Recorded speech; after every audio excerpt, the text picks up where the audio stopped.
किया था। और जब प्रमोशन में रिजर्वेशन के लिए कर्मचारी लड़ रहा था तो प्रमोशन में कर्मचारियों को खून के आंसू दिलाने वाले लोग भी आज आपके हितैषी होने की बात कर रहे हैं। आपको समझना पड़ेगा, आपको समझदारी दिखानी पड़ेगी।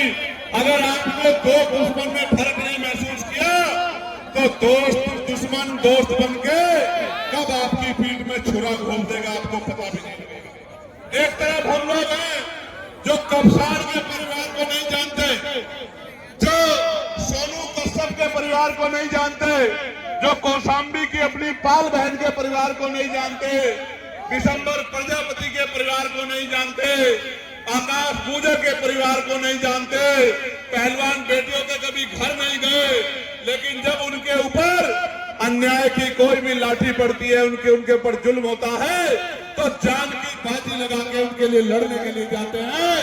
एक तरफ वो लोग हैं और एक तरफ वो लोग हैं जो चुनावी फायदे के लिए तमाम तरह के नारे पकड़ने का काम करते हैं। आपको सावधान होना पड़ेगा, क्योंकि ये वो लोग हैं जिनको राजकाज करने का जब मौका मिला तो आपके बच्चों को जो अधिकार मिल रहे थे, सरकारी ठेकेदारी में जो आरक्षण मिल रहा था, उन आरक्षण को खत्म करने का काम इन्हीं सरकारों ने किया। और मानवर काशीराम साहब के नाम पे जो अवकाश रखा गया था, उस अवकाश को भी खत्म करने का काम जो जाति के आधार पे तो बहुजन समाज के लोग हैं, लेकिन विचारधारा के आधार पे मनुवाद को मानने वाले लोग हैं, उन्हीं लोगों से हमें अब सावधान भी रहना।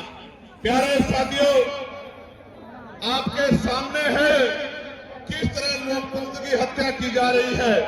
आज मेरे लोकसभा क्षेत्र नगीना में एक विधानसभा प्रत्याशी सुलक्षित नेटौर विधानसभा के नेटौर विधानसभा में 30,000 फार्म, मेरी बात को मीडिया के लोग गौर से सुनना, 30,000 फार्म आपत्तियां दर्ज कराकर तहसीलदार के कार्यालय में रात चुपचाप भेजी गई। और मैं आपको जानकारी के लिए बताना चाहता हूं, तहसीलदार से जब पूछा गया तो तहसीलदार महोदय बोले कल तक तो नहीं थी, रातों रात में कहां से आ गई। एक ही नाम से 100 आपत्तियां, एक बूथ में 100 वोट काटने की तैयारी, यही ऐसे SIR है जिसके खिलाफ हम लोग आंदोलन कर रहे थे कि SIR के नाम पे कमजोर वर्गों के वोट काटने का काम ये मनुवादी सरकार भारतीय जनता पार्टी की करेगी। और इस सरकार को अगर ये हमारे वोटों को छीनने का काम करेगी, सरकार को सबक सिखाने का काम करेगी। प्यारे साथियों, आप महसूस करो, मैंने आपको बताया कि वोट के अधिकार से आपको क्या मिला है, लेकिन आप ये भी महसूस करो कि आपके वोट को चुपचाप कैसे काटा जा रहा है।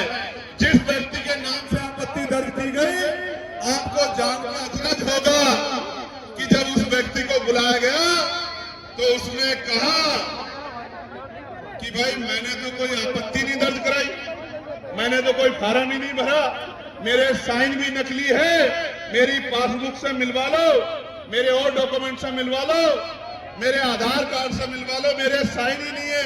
इसका मतलब SIR की आड़ में भारतीय जनता पार्टी की सरकार अपने वोट विरोधी वोटों को, जिनमें दलित, पिछड़े, मुसलमान, आदिवासी वोटर है, ईसाई भाई है, उनके वोटों को काटने का काम कर रही है। मैं जलद करके कहना चाहता हूं मुख्यमंत्री जी, प्रधानमंत्री जी से, वो दिन चले गए कि कमजोर वर्गों के लोगों पर जुल्म होता था, उनके अधिकार छीनते थे, वो चुपचाप देखते थे। अगर ये अन्यायपूर्ण प्रक्रिया रोकी नहीं गई तो दिल्ली का चक्का जाम कर देंगे हम लोग। मेरी बात को गलतफहमी में मत रहना। सरकार के लोगों, कभी गलतफहमी में हो, गलतफहमी दूर कर लो। ये वोट मांगने से नहीं मिली, बाबा साहब अम्बेडकर के 4 बच्चों कुर्बानी से मिली है। एक भी वोट कटने नहीं देंगे, मेरी बात को याद रखना। और जो अधिकारी सम्मिलित होगा, राजकाज बदलेगा, और बिना राजकाज बदले भी जो अधिकारी सम्मिलित होगा, उसके दफ्तर के बाहर ऐसे धरना देने का काम करेंगे, उसको बताने का काम करेंगे कि आपको संविधान का उल्लंघन नहीं करना चाहिए। प्यारे साथियों, वोट आपका संवैधानिक अधिकार है, ये आपसे कोई नहीं छीन सकता है। इसलिए कह रहा हूं नौजवानों को, जो नौजवान बहुत नारे लगाते हैं, उनको जाके अपनी वोट की रक्षा करनी है, माँ बहनों के वोट की रक्षा करनी है, अपने अड़ोसी पड़ोसी की वोट की रक्षा करनी है, अपने क्षेत्र की वोट की रक्षा करनी है। अगर वोट की रक्षा नहीं करोगे तो चुनाव वाले दिन, जिस दिन वोट पड़ेंगे, वोट डालने जाओगे और आप पे वोट ही नहीं होगा, तो कैसे चंद्रशेखर को, आजाद समाज पार्टी को, कैसे भीम आर्मी को, कैसे गरीबों, मजदूरों, दलितों, पिछड़ों, मुसलमानों, आदिवासियों को कैसे ताकत दोगे? कैसे अपनी गरीबी, बेबसी, लाचारी, बीमारी और तमाम तरह की जो टैक्सेज आपके ऊपर थोपे गए, इनको कैसे खत्म करोगे? कैसे अपनी बच्चियों की रक्षा करोगे? कैसे अपने बच्चों की रक्षा करोगे? कैसे अपनी जमीनों की रक्षा करोगे? कैसे अपने हक अधिकारों की रक्षा करोगे? क्योंकि 5 साल में एक ही बार मौका मिलता है, जब अपने ऊपर हुए जुल्मों का हिसाब करने के लिए आपको बटन दबाना होता है। अगर बटन दबाओगे कोई और, तो वही मिलेगा जो मिलता आया है, और बटन दबाओगे आजाद समाज पार्टी का, तो क्या मिलेगा पता है? नहीं पता है? मैं बताता हूं क्या मिलेगा। 2000 रुपए नहीं मिलेंगे, 5 किलो राशन नहीं मिलेगा, मैं गारंटी से कह रहा हूं। सही कहा भैया। 5 किलो राशन नहीं मिलेगा, 2000 रुपए नहीं मिलेंगे, लेकिन आपके बच्चों को सरकारी स्कूलों में वो एजुकेशन मिलेगी जो प्राइवेट स्कूल 20,000 रुपए महीने की फीस लेके भी नहीं दे पाएगा। और ये प्राइमरी स्कूलों से शुरू होगा। बुनियाद मजबूत करेंगे, ऐसी शिक्षा व्यवस्था लागू करेंगे कि बड़े बड़े धन्ना सेठ भी सरकारी स्कूलों में अपने बच्चों का एडमिशन कराते फिरेंगे। मेरी बात प्यारे साथियों, एजुकेशन सिस्टम अच्छा करेंगे और इतना मजबूत बनाएंगे आपकी आने वाली नस्लों को, और जो आज आपकी नस्लें हैं कि वो 2000 रुपए नहीं मांगेगी, वो 50,000 रुपए का रोजगार करके आपके आंसू पूछने का काम करेगी, आपके गरीबों को ठगने का काम करेगी, आपके सपने पूरा करने का काम करेगी। प्यारे साथियों, क्या बदलेगा बटन दबाने से? बटन दबाने से बदलेगा कि आपको अच्छा इलाज मिलेगा बिना बहुत पैसा चुकाए। मैंने अपने पिताजी को खो दिया था पैसे की कमी के कारण, दर्द लेके घूम रहा हूं। आप और मैं एक जैसे परिवारों से आते हैं। मेरे पास पॉलिटिकल पावर होती उस समय, मेरे पास पैसा होता, तो आज मेरे पिताजी घर में बैठ के मेरे इस कार्यक्रम को देख रहे होते और अपने दिल से मुझे आशीर्वाद दुआ दे रहे होते।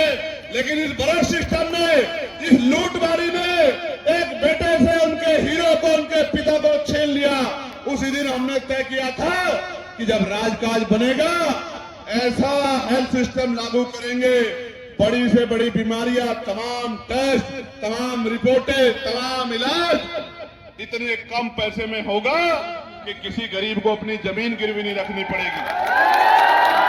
किसी गरीब को अपने बहन मां को अपने जेवर नहीं गिरवी रखनी पड़ेंगे। किसी बहन बेटी को कर्ज नहीं मांगना पड़ेगा कि इस कर्ज को उतारने में 10 साल उनके सर के बाल नहीं उड़ेंगे, उनके चप्पलें नहीं घिसेंगी। मैं वचन देके आपसे कह रहा हूं, चंद्रशेखर आजाद व्यक्तिगत रूप से और आजाद समाज पार्टी संपूर्ण रूप से ऐसी व्यवस्था लागू करेंगे कि अस्पतालों में, प्राइवेट अस्पतालों में लाखों रुपए में ऐसा इलाज नहीं मिलेगा जैसा सरकारी अस्पतालों में करके देंगे। मेरी बात को आप याद रखना। प्यारे साथियों, क्या मिलेगा? प्यारे साथियों, बटन दबाने से मिलेगा। अभी गुजरात में 2 दिन पहले एक दलित समाज का दूल्हा बारात निकाल रहा था, घोड़ी पे तलवारों से हमला करके मारा पीटा। यहां उत्तराखंड में दीपक नाम का हमारा साथी, मेरी परसों से बात हुई, वो गुंडागर्दी को रोकने के लिए आगे आया तो पुलिस ने दबाव बना के झूठा मुकदमा उसके खिलाफ करा दिया। गरीबों को जो जमीनें मिली थी, उन जमीनों पे भू माफियाओं ने कब्जा कर लिया। कब साड़ में आपकी बच्ची बच्ची को दरिंदे उठा ले गए। उसकी बाबू शेरनी माँ ने रोकने का काम किया तो फरसे से उसको काट कर मार दिया। सोनू कश्यप मेरे भाई को, सोनू कश्यप को जिंदा जला दिया, चंद पैसों के लिए जिंदा जला दिया। और जब मैं मिलने गया पुलिस की बाड़ लगा के मुझे रोकने का काम किया। अगर बांग्लादेश में एक दलित की जान जाती है तो सब रोते हैं। मुझे तो तकलीफ होती है, मैं रोता हूं। मैं तो सरकार से आवाज उठा कहता हूं कि न्याय दिलाओ, लेकिन जब जहां दलितों, पिछड़ों, आदिवासियों का दमन होता